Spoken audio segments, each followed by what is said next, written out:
About low cost, no cost activities that are going on, and well, I guess the pink ball doesn't count as a low cost. No. Certainly not no cost. But then there's all. Remind me, could you do me a favor? See if you can find either Jeff from Pirates Cove or Josh from the GVB. There's a big thing, is a big heritage thing that's going on this weekend, right? Okay. And a lot of the activities are centered around Jeff's Pirates Cove and the Valley of the Latte and all of that stuff. So I want to know a little bit more. Families that are listening to the broadcast right now that have no idea what they're going to be doing, I might be able to get you details soon. 8 after 9 o'clock in the morning, and in the studio I've got I call him Senator Vince Delgado, because eventually you're going to be a senator. Yeah, eventually, hopefully. Well, I don't know. It's never too early to start running again. And he did that a lot in the last time around. And who knows? Well, maybe, I'm still running. I'm training actually for the Army 10 miler. So oh, really? I've been running. Where's that? Running. That's in DC. Okay. In October. You have to pay for that yourself, though, right? Yeah, that's the thing. So I've always wanted to run in the what do you call it? The Marine Marathon that I want to say is out in Virginia or someplace. But until they can fly me out there on a mat, I'm probably not going to be able to get through there. More on that in a second. You brought Jen with you. Jen, good morning. Welcome to the program. Hi, thanks for having me No, here. pleasure's mine. Now, I don't think you and I have met before. No. And so tell me a little bit about yourself. Jen, who, from where? What do you do? Hi, my name is Jen Paz. I am the Vice President for HMI, which stands for Ihinana Imagahit Zeni Inina. And so as a Vice President, and well, we're here to talk about all the events that we have this week and next week, and we help our veterans and no matter which way we can. Okay, and now when she talks about the events, it primarily means this massive summit that's going to be coming up, and I guess the idea, like any kind of summit, is to bring in all of the experts that we possibly can, and then we will bring in all of the people in need, in this case veterans, that might still be having a hard time navigating the muddy waters, if you will, of being able to get to all the I don't want to call them benefits because you've earned them, but all of the things that you have earned as a result of your service to the country. Yes, I wouldn't just say those navigating, but even those who probably attempted maybe 20, 30, 40 years ago, especially our Menomco, I think really is where we really want to reach out to. Those who maybe applied 20 years ago, the laws and the rules have changed, which means you're probably entitled to a lot of things. The PACT Act, which was passed last August. Well, just RECA and Agent Orange, all of a sudden there's a whole lot more attention on that. But time is running out, and so for us, we put the symposium together, one, to bring all the resources together for veterans, but our primary focus as an organization and for this big, huge symposium is to help veterans navigate. We don't help them do their claims. We help them navigate the process. We coach them on how to submit their claims or how to gather evidence, which is normally the one of the biggest struggles that a lot of veterans have. And so that's what this huge symposium is focused on. I'm very interested in something that you started with, and that is the number of older veterans.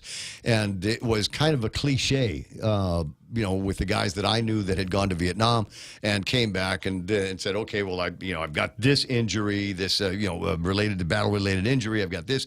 I've got all these other issues. And the first time that they tried to get service, all of a sudden they get hit with a ton of red tape and systems that were difficult to navigate. Period. And we got to check with Hawaii. And I know a lot of guys that said, I'm good enough to send to war, but I come back and I'm all wounded and you're not taking care of me. That's it. Never mind. And they completely wrote off the system. But you are still eligible based on your service for additional benefits that you might not know about. And there's a bunch of guys that went through the same thing, but kind of stayed with it for a little bit longer and were able to finally take care of it. And a lot of those guys are navigators now. A lot of those guys are rangers. So another thing that I want to highlight about what we do is a lot of people, especially, I'm not saying that this is just only for the Menomco. It's open to every veteran that has served, whether it be in the National Guard, the reserves, or active duty. But one thing that I want to point out, especially for those who served back in the day when medical records weren't digital is that a lot think, well, I can't go back and find, where my medical records are at. So we assist them with just like you asked the governor to provide you records. Yeah. There is a FOIA request and a way for us to request for your medical records or to demand that the Department of Defense or the military go and dig up and try and find any medical history that we can use to support your claim. That should be part of a record, right? I mean, attached to your service record with the federal government. Yeah, it just sometimes takes for the veteran to go and request it, and they'll go and look for it. Do we know that? Are they digital? Is that digital in the system? Because so much of the federal systems now are still, index cards, and we've got an actual folder with pieces of paper in it. That constitutes the record. So yes, they are digitizing all these things, but even before, the records are not legible. And then there was that big fire that happened, and so some people's records are still Destroyed. Missing. Yes, Yeah. destroyed. And look, we had a typhoon. Some people's records might be destroyed as well. So, but don't. I'm getting used to saying this a lot more. Don't disqualify yourself. Correct. Exactly. Go through the summit and start talking with experts. You're going to find people that have gone through the same thing that you have, one way or the other, and at one time or another. And we'll be able to help you out with all of this stuff. Is it like the way you say? So we're not going to fill out the forms for you. That's not the point of this. But we will point you in the right direction, a website that you can go to, or somebody that you can talk to, an office that you can call and get some of those And answers. to be clear, though, it's not because we don't want to. We cannot, right? But we'll tell you what. No, we don't tell you what to put there. Because I bet Jen's got nice handwriting. We don't want people to, because there are, just like anything in the government, even the local government, right? Our elders, technology is not. They hate it, and so that's usually the turn off when we say, hey, we'll help you, and then we say, well, you need to create a va.gov account, and they're like, va.gov, like where do I go to do that? Yep. Yeah, can you do it manually? Yes. So there are some veterans that will prefer to submit the old school. They don't want to do the computer. I'll stand in line. We try not to do that because it's hard for us as a group to track the progress of the progress of their application. And so we normally try to force them to create the va.gov account because it has to get verified. You have to do crazy stuff like get on a webcam, show your driver's license. No, it's the same. Virtually, I forget what it is. It's login.gov or something like that. We all have to do that, and eventually, depending on what you've signed up for, there will be a library of links to different documents in different parts of the federal government that you've got to talk to for whatever it is that you're doing with them. Most of us, I think, have got one with FEMA now as a result of everything, the recovery from Mawar, and that joined that one. And I think I've got a link for Social Security in there as well. And once upon a time, I had to do some work to get my daughter, a little bit of help with grants and whatever school funding and things like that. So I had to set up a special account for that. But they all link now to the same login. So once you get past that veil of tears, it really isn't so bad. It isn't. The coaching becomes easy because then now we just help you navigate through the VA benefits or the claims process. So, all right. So maybe I'm losing myself. There are a lot of dimensions in the conversation, right? So we need to talk about. We need to sell the summit first. So let's work on that, and then I want to know a little bit more about. I don't want to use the word surveillance, but it sounds like once you've got a string on a veteran, you're not going to let go until they're satisfied with their benefits. So I kind of want to get to that. But tell me about the summit. Where, when, how? So it's next week, Tuesday, Wednesday, Thursday, August 8th, 9, 10. Registration starts at 8 o'clock. And the symposium is in the morning part. And then our very famous one is a boot camp is from 1 o'clock to 5 p.m. The same days. And so it's two different parts. The symposium is in the morning, and that has government, nonprofit organizations and businesses coming together to provide information, services, resource to veterans and their families. What kind of businesses? Any names I might recognize that are going to be down there? It's okay. Let me see. Well, nonprofit organizations, we have the American Red Cross. Okay. Togi Guam. Let's see. ESGR. Obviously. Got to have those guys. And then for the businesses, we do have the banks that we've invited.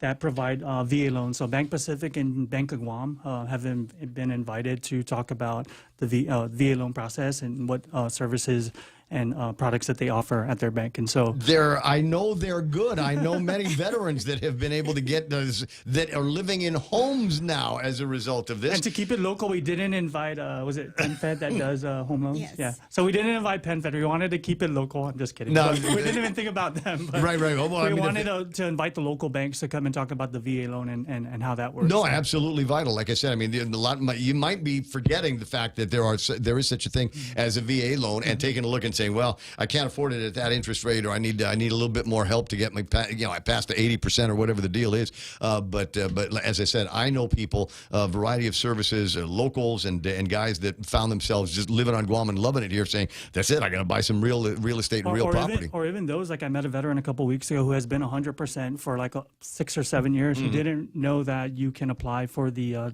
land tax exemption if you're 100%. See, and those are the things that most veterans don't know about. You think the government, I'm sure the government ain't trying to push that, right? Right. Here's the thing where you don't have to pay taxes on this. That's it. Don't tell anybody. But yeah, there is a land tax exemption if you're 100% on Guam. For when you buy a house, and so that's a benefit too, that you can talk to the banks. Are very educated on that, and they'll be able to help you with that as well. Well, I mean, if you talk to somebody in the real estate business, we know people in the real estate business. Make sure you let them know that you were a VA, and they're going to want to do the sale, so they can do the paperwork for you. And if there's something you got to sign up for, it's in their best interest to do it. My buddy Colin is online, says a lot of ailments you were compensated for, you can qualify for more now, because as you get older, some of these injuries can become neurological. So it's not just, I got this in 1979 and I was treated for it and was compensated for it, but the injury is still there. It's lingering, and there are new benefits that may be available to you. So again, you need to find out what they are. It's as we say in the business, there is a lot of moving parts, and it's a moving target as well, because there are new policies and new rules and new benefits that are coming out all the time. Absolutely, and this is not just for people who have not filed a claim yet. We invite those, especially those who are not 100%, right? I mean, we don't, somebody asked me, well, does that, or do you guys kind of cheat the system? Some have said that, right? But I don't think we cheat the system, like Colin said. We need some who maybe had 40 or 70% 10 years ago. Yeah. Their conditions probably have worsened as a result of just aging, and which means now it could be 100. It could be 100%. So we invite those two as well who have been evaluated in the last 3 or 4 years.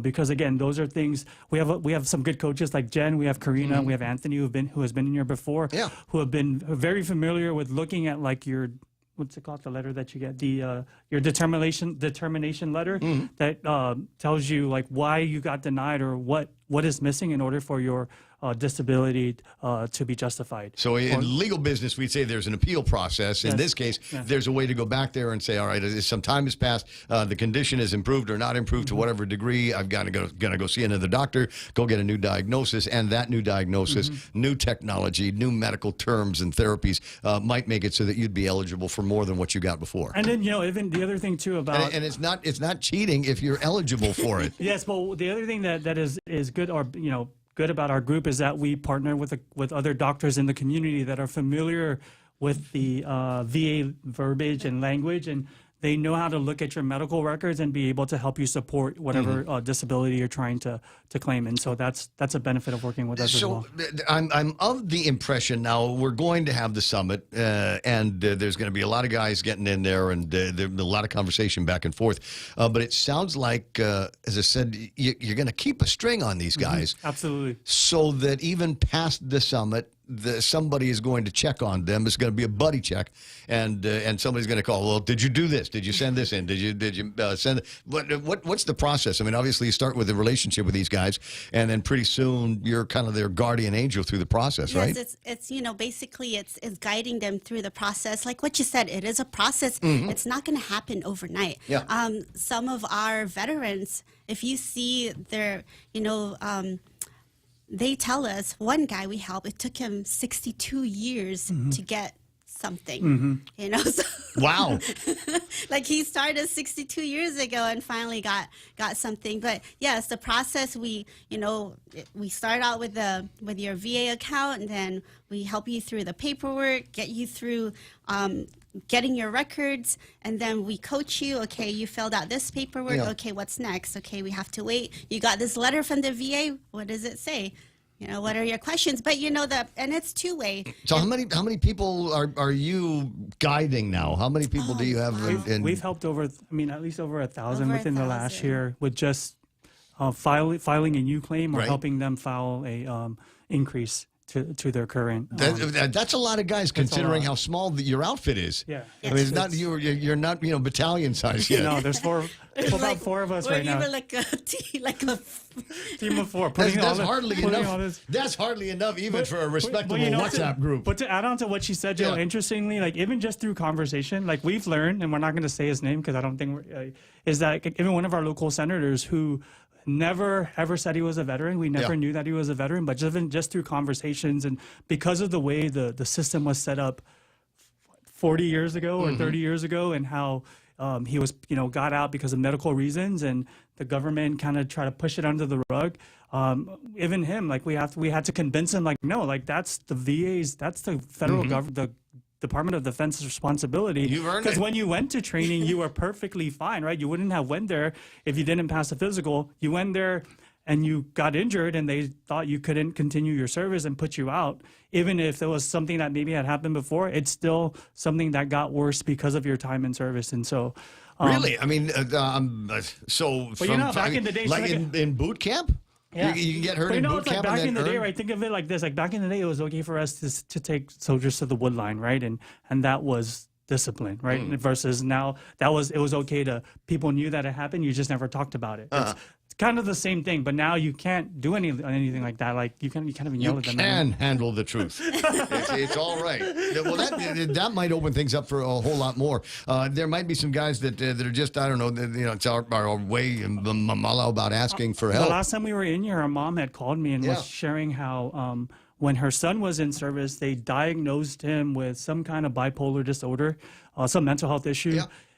After he got out, she said he's been perfectly fine. It could have been just like that time in the military. There could have been some other things that may have happened, but she was interested in trying to see what she can do to help her son get some kind of go back and look at why he was sent out, and if there really was a diagnosis, they gave him nothing when he left, but he's Yeah. perfectly fine. But I think the other thing too is you can get a 0%. Yes, a 0% rating, that's still considered service connected. So, like for example, if I got a 0% for hearing loss, That is so interesting, really. And Okay. and with Yeah. 0%, you can get access to the base, right? Yes. So that's a benefit for yes, I can get an ID card. I can go to commissary, buy gas. Yeah. Yes. most people don't know that either. They think I need like 10% or something. Yeah, but you zero, can just file a claim, get zero 0%. is still a number, right? Yes. It might not. There's nothing in it, but it's still a number as far as they're concerned. Then makes you eligible for other benefits that you maybe have been denying yourself of for all of these years. That's why we have these summits. That's why I let these guys on the radio every time they need it, so that we can get the information out there. A big supporter of the veterans. I've never had the privilege of service, but everything that I do on the radio, First Amendment, and goofing off with my guns, that's Second Amendment. All of those things are protected. It's what is it, real Joe? You said it's the blanket of security I sleep under every night, and somebody Amen. else is paying for it, not me. And so I got to give back to the community. So I'm happy to hear about this. It's going to be taking place again August 8th through the 10th. Yes. Okay. Where's this at now? Where are you At doing the it? University of Guam, so they are gracious enough to host us at the lecture hall. Oh, okay. So with our partnership with them and American Legion, we're able to host this type of event. Well, there's an Army ROTC there still, isn't there? Yes. Yeah, so sure. It goes along. That's one of the things that you do. I know a lot of guys that started off at the Army ROTC. I'm one of them. Some of whom have gone on to become adjutant generals, like my classmate Roderick, and started off in the ROTC program at the university once upon a time. I'm not going to say because I'm not sure if he's comfortable with the world knowing that he's almost 62 years old. But 9:26 in the morning. What is there a registration requirement? Do I need to bring any money with ID, DD-214s, et cetera? So great news is, the event is free, but if they want to donate, by all means, they can always donate to our organization. The Eventbrite is where they register. However, we've had people calling, texting, hey, I can't figure out this registration process. You know what? Just show up. Show up, have fun, engage in other veterans, network. And if you can't figure out the registration, just show up. Yeah, somebody will help you through it. Nobody's going to be turned away. And then I think maybe that's the other important part. And bring a friend. I mean, every vet knows another vet, and you guys all get together at the bars. I see you talking about all of this stuff. So bring the guy that doesn't know how to, maybe not as good as you as navigating the system. Put him in front of people like Jen and Vince, and get the process started for them. As I said, buddy check all the way through. And we want to encourage businesses to identify their veterans as well within their organizations and send them. I think it'll be a good benefit for them if their veterans get better medical. I mean, it's good for the medical portion if they need medical coverage that really the federal government should be paying for. And then it also helps with bringing more money into the economy. And I think for us, that's really not that we're focused on the money, but it helps families and it helps veterans. One of the biggest things that veterans struggle with, right, is financial issues. And what we find that most that have financial issues usually are not within the VA system, right? So they're still trying to navigate that on their own and kind of just give up. And so we try to help those guys especially.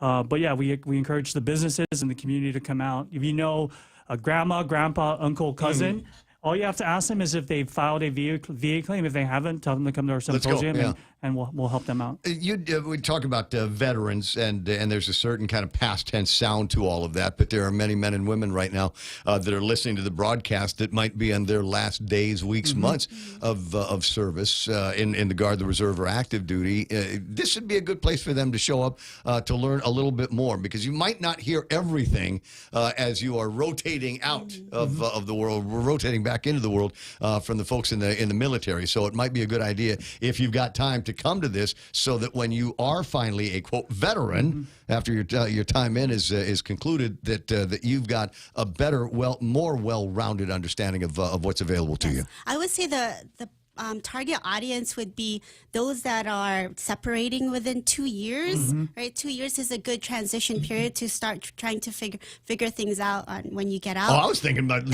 like in the next 6 months, but okay, 2 years is fine. 2 years. And then also those that are already out, and even family members that have lost their loved ones. We do have a guest speaker that's going to talk about DIC, is disability indemnity compensation. It's for like if your soldier or your significant other that was in the military passed, the families are still entitled to some of the benefits. Depending on the circumstances. Every case is different. Well, and that is the norm. That's why there has to be a symposium. That's why there needs to be a summit, because there are things that will happen based on your individual circumstances. One size does not fit all.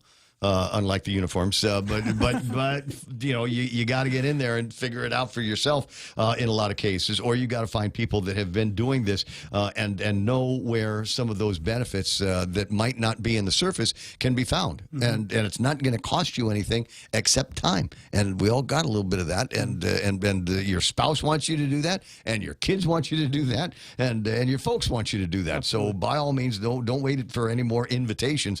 This is the good one. People are going to ask for more information than what we can provide in the short time we've got on the radio.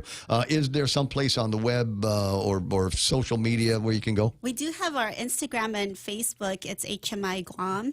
So they can find us on there. And if they want to register on the Eventbrite, they can always Google Eventbrite Symposium Veterans Guam, and they'll find it. Yep. Or find one of these guys. And you're still out running. You're easy to spot on the road. He's got a very identifiable stride. Did you do the run this morning, the Fallen Heroes run? No, but there is that Chamorro group fundraiser, like No Frills run tomorrow that I was going to do at Tula First. Yeah. Well, by donation. I had not heard about that. By the Guam Marine Club. So. Oh, GRC? Oh, okay, Richard, send me the link on that. I had not heard about that one just yet. Yeah, I'm familiar with it. The No Frills run that they like to do every once in a while. Okay, so my Dyron, General Dyron on the line saying, bro, caught you with the VA folks on the air. Who were they and where or when is the symposium? They are Jen and Vince. You remember him because he ran for senator last time and you didn't vote for him, and that's why he's not in the legislature doing better things for the veterans community out here. Anyway, so they are with HMI and HMI Guam on all the social medias. The symposium, again, is going to be at the University of Guam Lecture Hall on the 8th, Yes. 9th, and 10th? Yes. Okay. What time do we start in the morning? What time is Reveille? Registration starts at 8. If you show up, we are providing, some light refreshments for breakfast and also for lunch. And then there's happy hour when? Afterwards. Actually, tomorrow. Oh, yes. So happy hour. So if you want more information and you can't make it to the symposium, you can check us out tomorrow. We'll be at Good Times. We're holding a bar fundraiser to help with our efforts, our little small group, and just the different things that we're doing. You need to let me know about this stuff more often. You just come in for the big stuff, but frankly, there might be people that will be easy. You might be easier approached after a couple of cold ones. I didn't want to talk about this out in public or at a symposium or something like that. But here, buy you here's a beer, and let's get to talking about stuff. And people might open up a little bit more. So by all means, the answer is always going to be yes, right? So let me know if there's anything else that's going to be going on. Send me the flyers, and I'll see if I can stick them on calendars. I appreciate it. Not a problem. 9:33 in the morning. Did we get to everything that you wanted to cover? Are there any sponsors that you want to say thanks to? Or No, well, thanks to the Office of Senator Dwayne St. Nicholas, the Office of Senator Frank Blas, American Legion. The office, Congressman Moylan's office. Yes, Office of Congressman Jim Moylan's office. well, he's a veteran too. Yes. We'll also have speakers from the Vet Center. The CBOC is the community-based outpatient Who clinic. goes there? Who still goes there? I thought we got everything because you could go off base if you needed to. Take advantage of the private facilities. Silkies walk through different villages for veterans, says Greg Fausto. Even 0% service connected. You get all those MWR commissary gas exchange privileges. All right, no need to tell Colin. Colin knows everything. Colin, next time I'm going to interview you for this stuff. 9:33 in the morning. Guys, thanks very much for coming in. We're going to take a quick break here. I'm going to do some selfies and any other information that you need to know about. Bounce it through me because I think I've got you on WhatsApps and Messenger and things like that. And Jen and I will get hooked up a little bit later on. Meantime, we'll be right back. Half a day. This is Claire Manglona from Security Title with an important warning. Wire fraud is real, and home buyers and sellers are one of the biggest targets, even on Guam. When sending money by wire transfer, be sure to confirm the wire instructions by phone, not email. In this case, it's good to be suspicious and know who you're dealing with. Let the professionals at Security Title work with you to minimize loss due to wire fraud. We are here to help. Family Finance has been serving the people of Guam since 1959, and they will continue to be there for you in the years to come. Whether you're looking to get a personal loan for that summer vacation or paying off those long overdue bills, Family Finance has got you covered. Apply for a personal loan from $1,000 up to $4,100 by calling Family Finance in Hagåtña at 671-475-4545, Upper Tumon 671-647-5626, or in Dededo 671-633-4473. Guam Regional Medical City, the island's leader in specialty services, now provides Guam's only rheumatology care. GRMC welcomes Dr. Jirapat Tirakanok, a double board-certified rheumatologist who specializes in the care of rheumatoid arthritis, gout, lupus, osteoporosis, and more. Take the next step towards relief. Call GRMC's referral office at 671-633-GRMC. That's 671-633-4762. It's 9:35. I'm sorry, a little coffee burp. Trying to come out and answering questions. Got one from somebody says, I can't make it during the work day. What can I do? What can I do? These guys will work with your schedule. I mean, they were just talking about a symposium, but there's another boot camp that's going to be coming up again tomorrow night over at Good Time. Hang out with these guys. The band at Good Time is actually pretty good, and I think they've got some great prices on buckets, etc. So swing by and talk to them if you can tomorrow night. And then another question from somebody saying, I need some assistance. Where in Hagåtña will the Missile Town Hall going to take place? I believe that is going to be over at the mayor's office. in that area, you're not going to be able to miss it. There's going to be all kinds of government vehicles in the area. There's going to be a flood of those. There's going to be a lot of guys doing a lot of not PowerPoints. They're not going to be doing that, but a lot of displays, et cetera, et cetera. So change this to that on the screen, and let's keep moving. 936, low cost, no cost. Always think about that, because I know there's a lot of families that would like to get out there and get some entertainment. Not a whole lot of people with money in their pocket. Where do I go? What do I do? There is a big cultural deal that is going to be taking place over the weekend. Jeff from Pirates Cove is hosting a significant chunk of that over at Pirates Cove. Got him on the line right now. Good morning, Mr. Pirate. How you doing? Good morning, Ray. I'm doing great. Thank you. And thanks very much for sending in some sunrise pictures. I've been able to sneak a few of those up on the screen in the last little bit, give everybody an idea of just how gorgeous it is on that side of the island. It is every day. So what's the plan for the weekend here? Well, we're having this Laddie cultural fair down there for the Chamorro Micronesian, and mainly concentrating on the Southern Chamorro. Mm-hmm. And Dave Didico is the one who's heading that up, and we've arranged to have a shuttle from here at Jeff Pirates Cove. You come here and park. We have a band here. We have a few things going on, cold drinks, Jose's Barbecue, volleyball, 4-man, and we need people to sign up for the volleyball. So if you would like to do that, get a hold of us over here, and we'll shuttle them down there. And Dave's got over 30 vendors and dancing and cultural events and a whole day of things that would be at the Micronesian Fair, but we came to the South this year. Yeah, well, I think it's fantastic. I like the idea. It's nice to have a hospitality industry out in the central portion of the island, down in Tumon, et cetera. And I know you keep pretty good surveillance on all of that during your off time. But also nice to see opportunities for not just tourists, but folks that live around here to go down there and find out all the cool things that there are that you can get to just beyond Pirates Cove, if you will. Also, Ray, there's golf, Chamorro golf, slingstone competition over at CCP, and we'll be taking people over there on the shuttle. And if you come here, everybody's supposed to park in the south parking lot, which is down by the Tocha River gate. I've got an entry to come in there. Your favorite hiding spot over there. Yeah.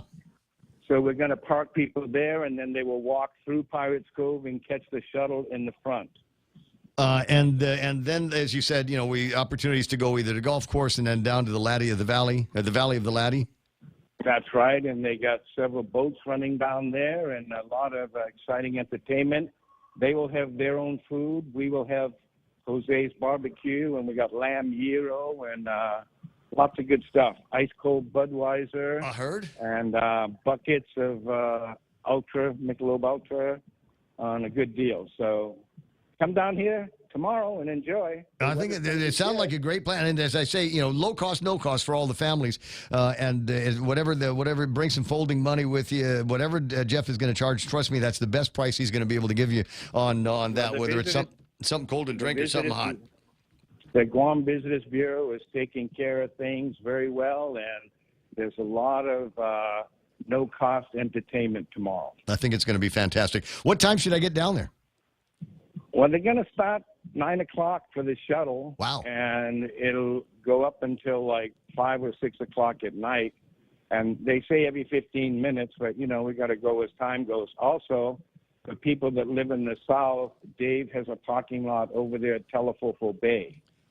So if you don't want to come all the way down here, you can park at Telefofo Bay.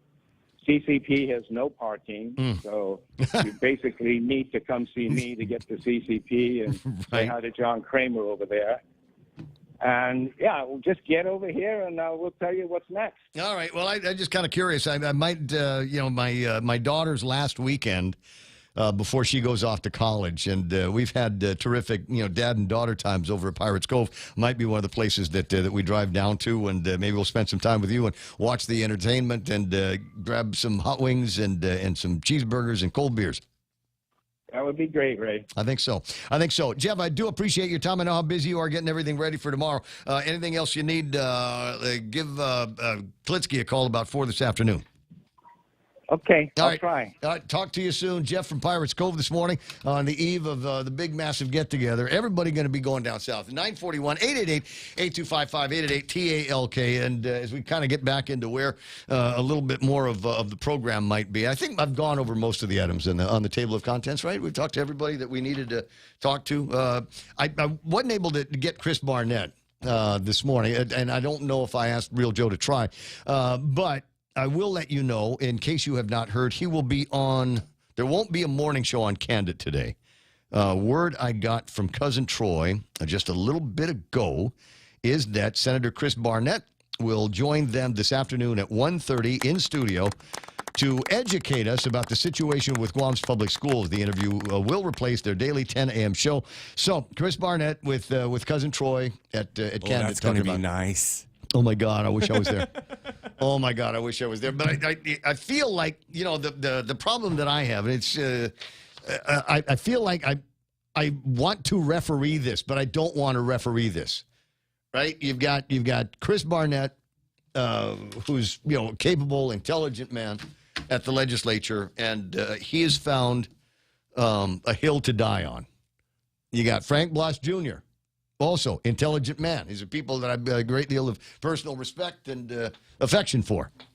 And they are at loggerheads in this.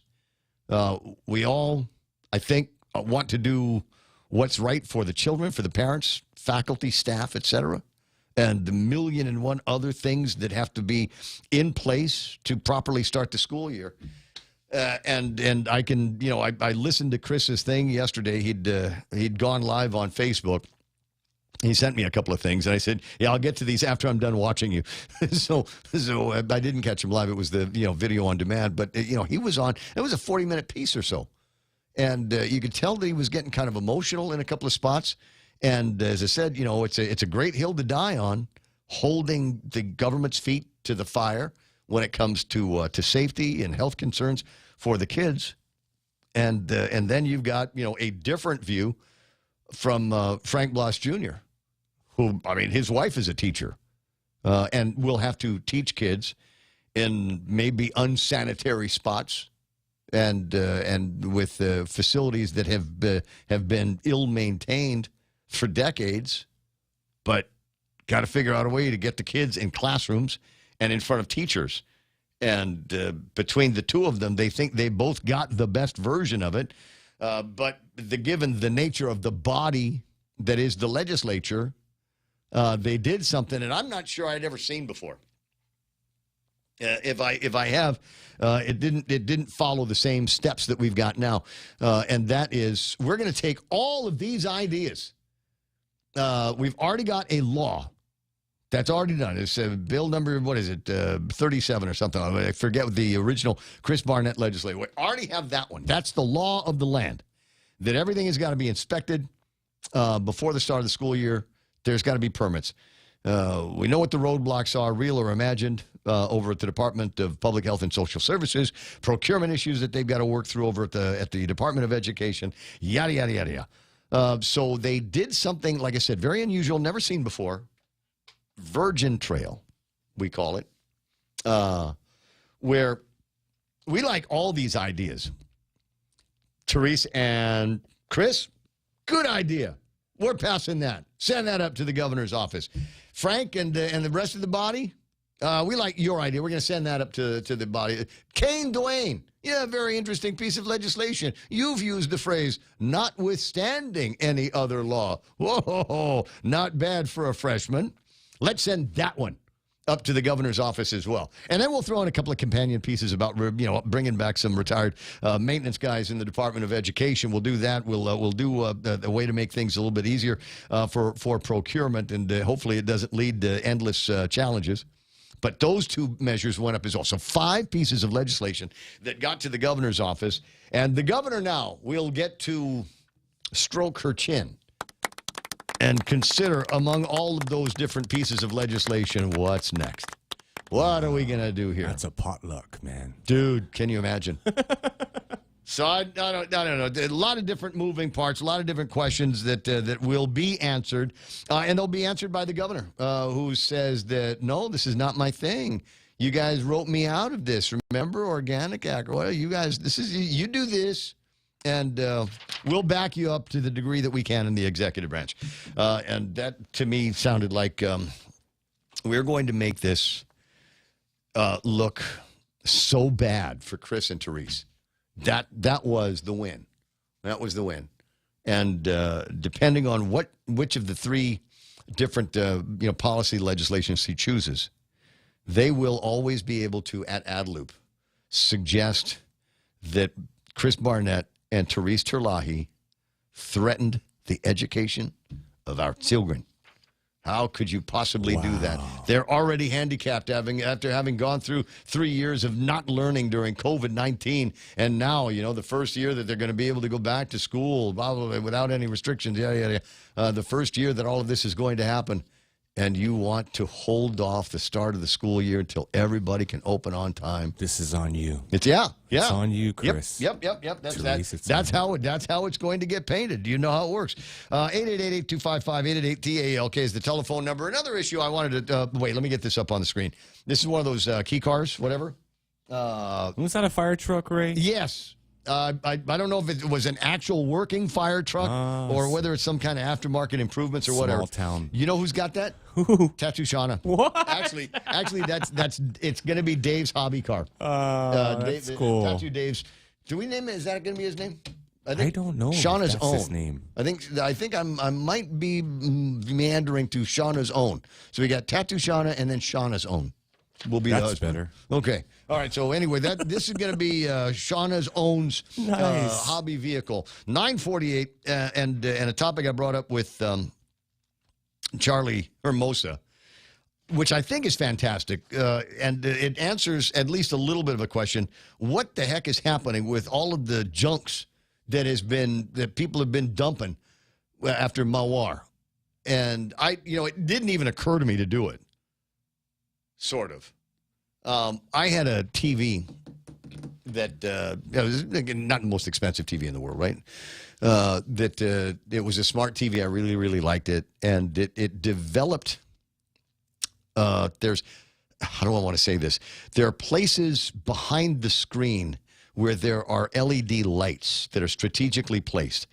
And sometimes the glue that holds these LED lights together will start to lose their efficacy, like the vaccine, and the LEDs will start moving to a point where they become very obvious because they're not in the same pattern anymore. Anyway, so I did what any normal guy would do.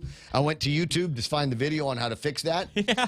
And I got the video, and it showed me how to open the thing up, and it showed me how to separate all the different components that I didn't need to worry about, and eventually how to replace the LEDs where they were supposed to be. And so it looked like it was a fairly simple process. And I opened up the TV set that I had. Apparently, the actual LED thing where it shows the picture. Yeah. That is the most delicate glass on the planet. Oh, yeah. You can't look at that without cracking it. And I torqued it just a little bit too much and destroyed the TV. And so that TV now is resting in a pile somewhere on Tiedzen. And I'm not sure what's going to happen with everything else up there, but this is what's happening with electronic waste.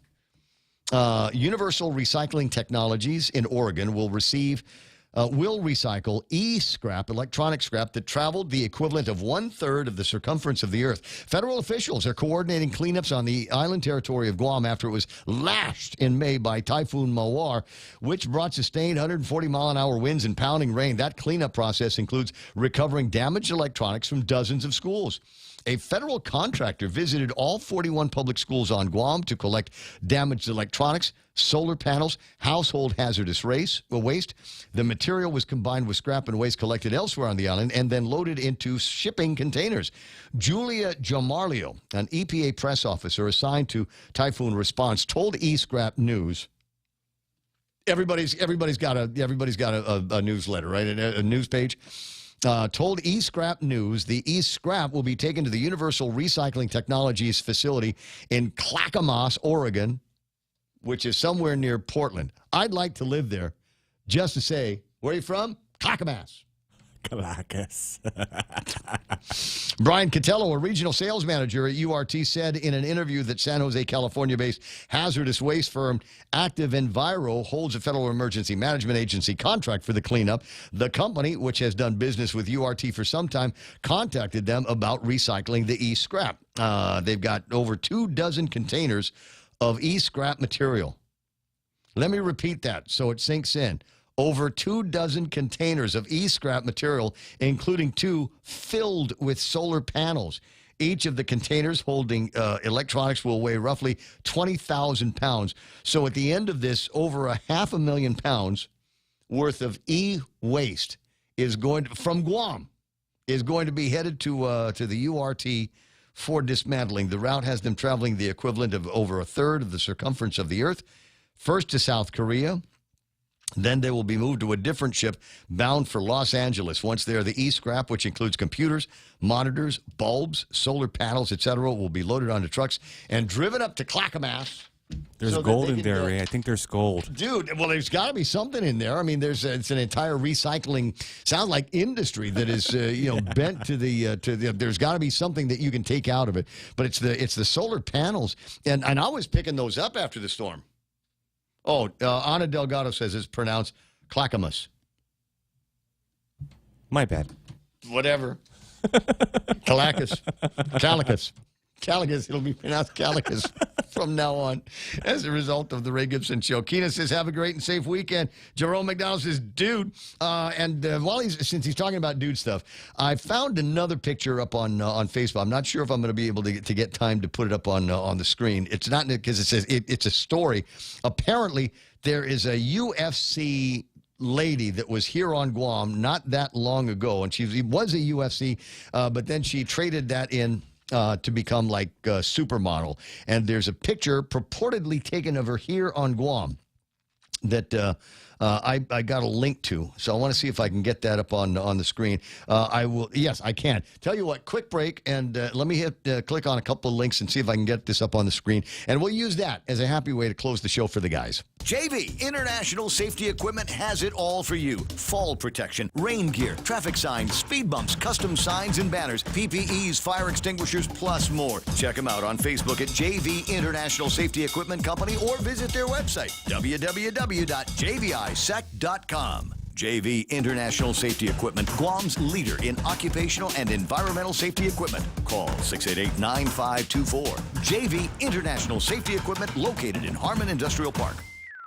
Fly even higher and get to your destination with the United Credit Card from First Hawaiian Bank. You can earn 40,000 miles with $2,000 worth of spending within the first 3 months. That's 40,000 reasons to get on board with the First Hawaiian Bank United Credit Card. It all starts with yes. Certain restrictions apply. To learn more about this offer, visit any First Hawaiian Bank branch or go to fhb.com/United.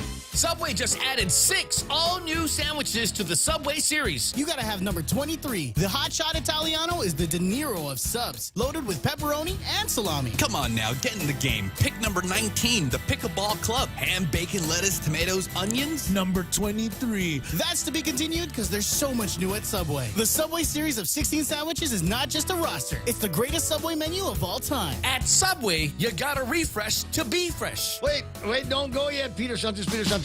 Don't go yet. I want to put this up on the screen. Apparently, UFC star turned model Rachel Ostovic. Is that a familiar name to you, Real Joe? Ukrainian, Ray. Maybe, huh? Oh, maybe. I wonder if Bistra knows her. Maybe. Maybe. Okay, so I'm going to put this up on the screen. So it says here, open red outfit goes viral. The picture up on the screen is not of an open red outfit. So let me just scroll down. Oops, I hate it when that happens. Let's see if I can scroll down. Come on, don't do this to me now. I unclick. Yes, copy, whatever. Is that going to make it do it? Yeah, thank you very much. And then there's an ad there. And then we're going to close that. So everybody, can you see it? Can you make it out, Real Joe? I'm covering my eyes. Are you? Ray, yeah, I don't want to look. But so it's apparently a picture that was taken somewhere here on Guam. She's a smuggler.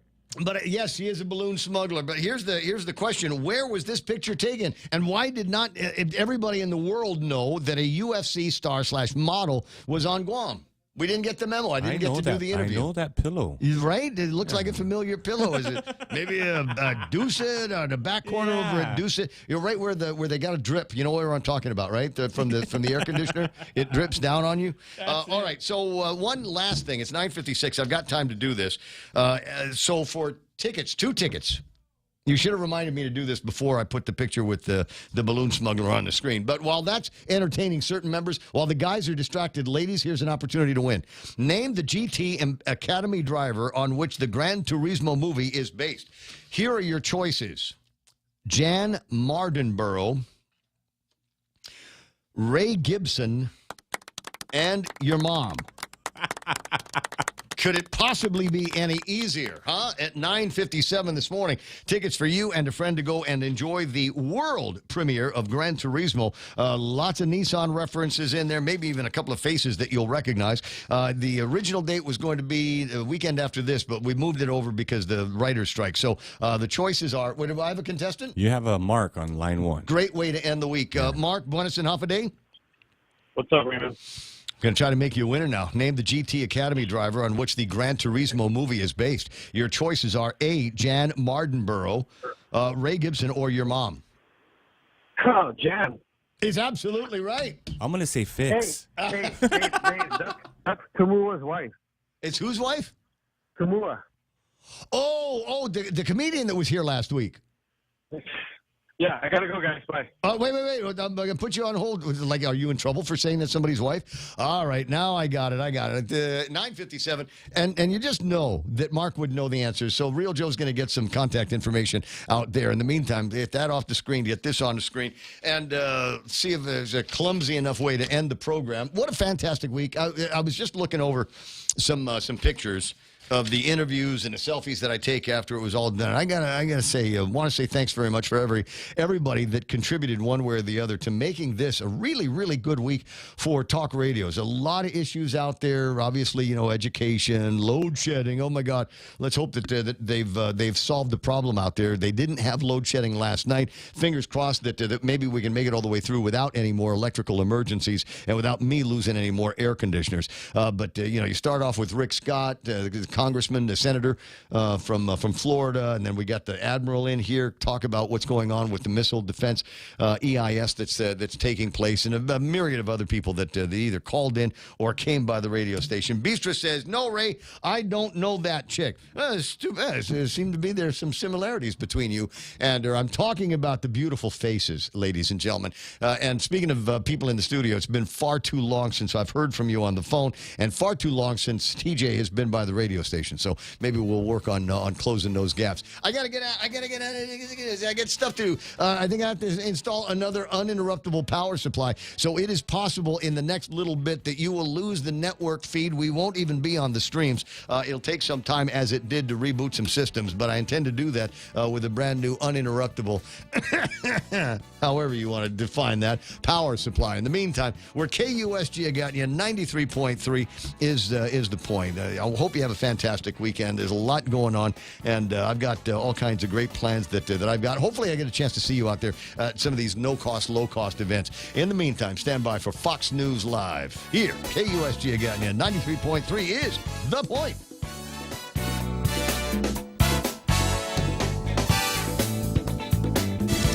Court appearance for Donald Trump. I'm Lisa Lacera, Fox News. The former president in D.C. to answer charges related to the special counsel's investigation into the January 6th Capitol riot. The former president, in a clear voice, pleading not guilty to 4 criminal charges stemming